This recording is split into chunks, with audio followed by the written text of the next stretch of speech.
যে ব্রেন হ্যাকসগুলোর পিছনে বিজ্ঞানীরা বছরের পর বছর ধরে গবেষণা করছে, সেই ব্রেন হ্যাকসগুলোই রাসূলুল্লাহ সাল্লাল্লাহু আলাইহি ওয়াসাল্লাম 1400 বছর আগেই আমাদের সুন্নাহ হিসেবে শিখিয়েছেন। আজ আমরা রাসূলুল্লাহ সাল্লাল্লাহু আলাইহি ওয়াসাল্লামের 3টি ব্রেন হ্যাকস সুন্নাহ সম্পর্কে জানবো।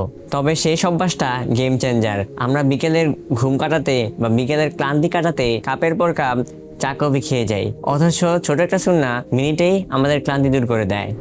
নীরবতা ও কম কথা বলা। রাসূলুল্লাহ সাল্লাল্লাহু আলাইহি ওয়াসাল্লাম প্রয়োজন ছাড়া অপ্রয়োজনে কোনো কথা বলতেন না। তিনি সবসময় যা প্রয়োজন, যতটুকু প্রয়োজন ততটুকুই কথা বলতেন। নিয়মিত রোজা রাখা।